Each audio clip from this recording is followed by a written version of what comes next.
Ramadan hingga menemui Ramadan berikutnya, salat hingga salat selanjutnya, atau umrah ke umrah satunya, haji ke haji setelahnya, itu merupakan pengampunan dosa, mukaffirat lima bainahuma, antara keduanya, antara umrah ke umrah, antara haji ke haji, antara sholat ke sholat, dan antara Ramadan yang lalu hingga Ramadan yang sekarang ini.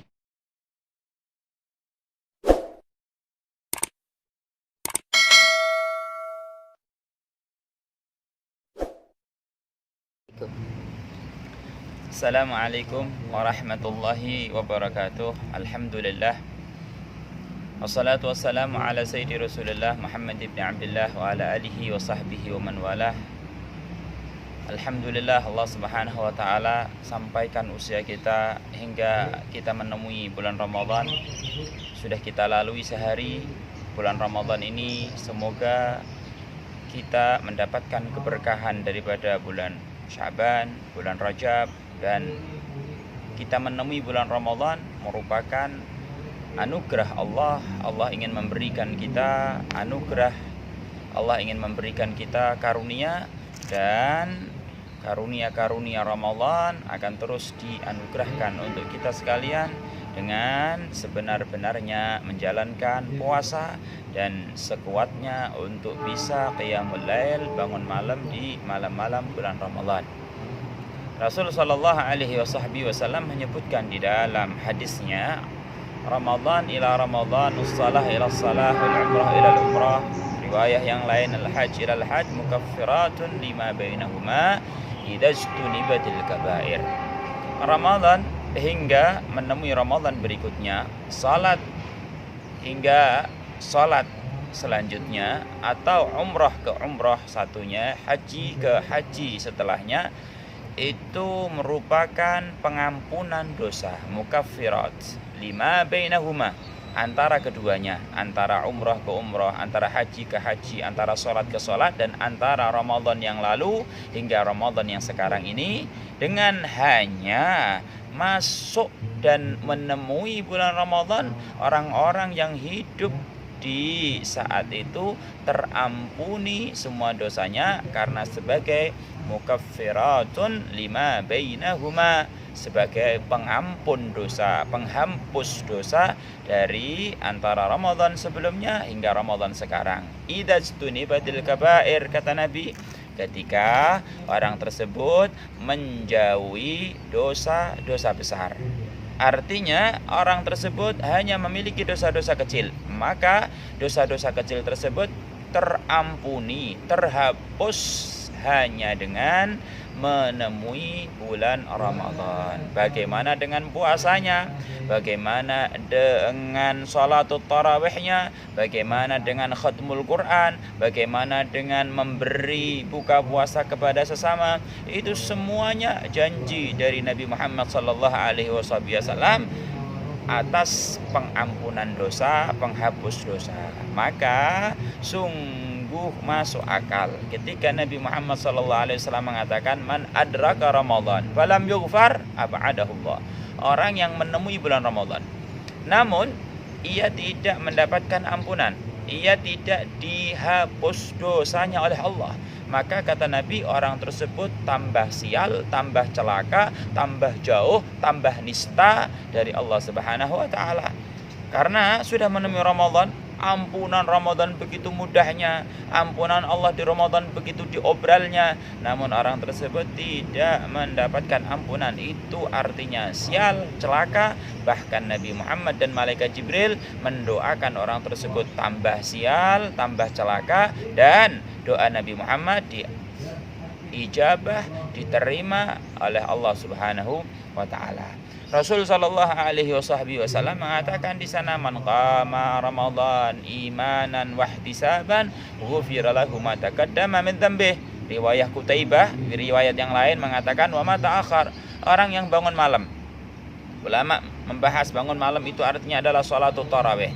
Orang yang menjalankan sholatul tarawih di malam hari Ramadan, maka ghufira lahu ma taqaddam, diampuni dosanya yang telah lewat. Riwayat Qutaibah menambahkan wa ma ta'akhir.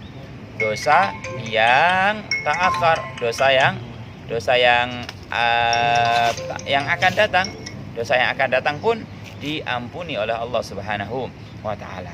Kemudian Rasul sallallahu alaihi wasallam juga menjelaskan, "Wa man shama Ramadan", orang yang puasa Ramadan, di mana puasa Ramadan merupakan kewajiban.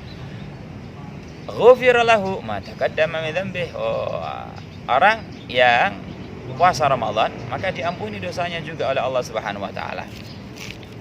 Saudaraku yang dirahmati oleh Allah Subhanahu wa taala, namun kita yang akan kita bahas di sini adalah bagaimana puasa kita benar-benar puasa yang diinginkan oleh Rasul sallallahu alaihi wasallam. Puasa kita sesuai dengan aturan dan peraturan yang telah diajarkan oleh Rasul sallallahu alaihi wasallam, oleh syariat Islam ini. Maka dari itu kita sampai kepada pembahasan at-takhfif amman akala nasiyan, yaitu ada keringanan bagi orang yang puasa ketika makan dalam keadaan lupa, minum dalam keadaan lupa. Makan minum di siang hari Ramadan padahal dia itu puasa, namun makan minum itu dalam keadaan lupa, maka ada keringanan dari syariat, keringanan dari Rasul sallallahu alaihi wasallam. Rasul sallallahu alaihi wasallam mengatakan, "Man akala nasiyan falyutimma shaumahu." Orang yang makan di siang hari dalam keadaan puasa, tapi nasian, lupa, dalam keadaan lupa. Lupa itu ya nggak ingat kalau dia puasa. Lihat makanan, lupa kalau dia puasa. Dia deketin itu makanan, dia ambil itu makanan, dimasukin ke mulutnya, dia makan, dia minum juga. Baru setelah itu dia ingat, oh ternyata saya puasa. Berarti itu orang lupa kalau dirinya puasa. Nah, kata Nabi, falyutimma shaumahu, sempurnakan puasanya, lanjut puasanya. Enggak batal puasanya? Enggak. Makanya Nabi bilang, sempurnain puasanya. Kalau misalkan jam 8 pagi, jam 7 pagi makan dalam keadaan lupa, ya sempurnain.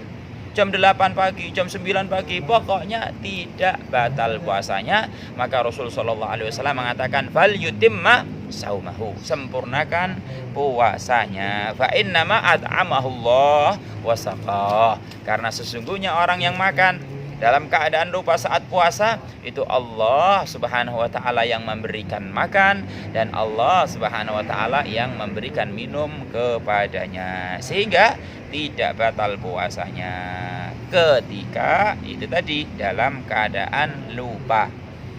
Kemudian saudaraku yang dirahmati oleh Allah Subhanahu wa taala, berbeda lupa dengan akhta, itu salah. Kalau lupa memang itu udah bawaan atau cetakan manusia, lupa. Ya kan? Sumiyal insan li kasrati nisyane. Karena di antara makalahnya mereka para ulama dikatakan manusia ini insan karena memang banyak lupa. Jadi berbeda di sini ketika dia salah. Salah ini gambarannya begini. Ya, para aimmatuna, imam-imam mazhab al-Imam Syafi'i, memang di sana ada kontroversi sedikit. Tapi membahas tentang orang yang salah. Faman akhta'a, orang yang salah. Bagaimana contohnya? Fa'akala dhannan baqa al-lail. Saat sahur, dia bangun tidur, dia kira masih malam, dia kira masih jam 3. Akhirnya dia makan, minum, dikira sama dia sahur. Tapi setelah selesai, dia lihat jam, ternyata jamnya salah. Dia keluar rumah, ternyata sudah jam 6 pagi, sudah selesai subuh. Berarti di sini ini salah, bukan lupa, salah. Dia kira masih malam, ternyata kenyataannya sudah lewat fajar. Nah, ini salah namanya. Atau kebalikannya, menjelang buka puasa, bangun tidur karena habis asar tidur, ya di kamar, kemudian listriknya mati, gelap. Bangun dia dikira udah maghrib, langsung dia ambil minum, ambil kurma, makan kurma, dikira udah buka, dikira udah maghrib. Tapi ternyata setelah dia keluar rumah, loh masih siang, masih jam 3, gelap, karena mungkin mendung, hujan, atau karena mati lampu. Maka ini namanya salah. Lah, contoh demikian itu tadi, itu namanya salah, tidak mendapatkan keringanan dari syariat, tidak mendapatkan keringanan dari Rasul sallallahu alaihi wasallam. Maka hukumnya beda sama orang yang lupa tadi. Makanya di dalam a'immatuna membahas fa inna alaihi al-qadha ala madhhabina. Orang yang lupa sebagaimana yang saya misalkan tadi itu wajib qadha atas dia.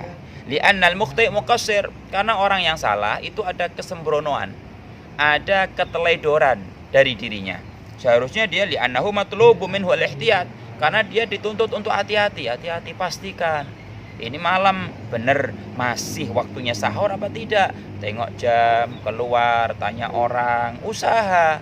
Jangan langsung dikira langsung makan, makanya salah. Karena dia dituntut untuk berusaha, mencari tahu kepastian dan kenyataannya. Baru kemudian dia makan sahur. Begitu juga cari tahu, ini udah bener-bener maghrib, buka puasa belum apa sudah, dipastikan dulu. Karena dia tidak memastikan, sedangkan memastikan itu tuntutan dari syariat, maka orang yang salah tidak mendapatkan keringanan, maka wajib dia untuk mengqadha. Kalau orang yang lupa memang enggak dosa, ya kan, memang enggak dosa. Tapi kalau orang yang salah itu, ya kan, wajib mengqadha. Begitu di dalam hukum orang yang puasa, begitu. Kemudian kita akan membahas tentang syarat puasa, dan insya Allah di dalam lanjutan kita akan membahas syarat, di mana syarat ini ada dua, syarat sah dan syarat wajib.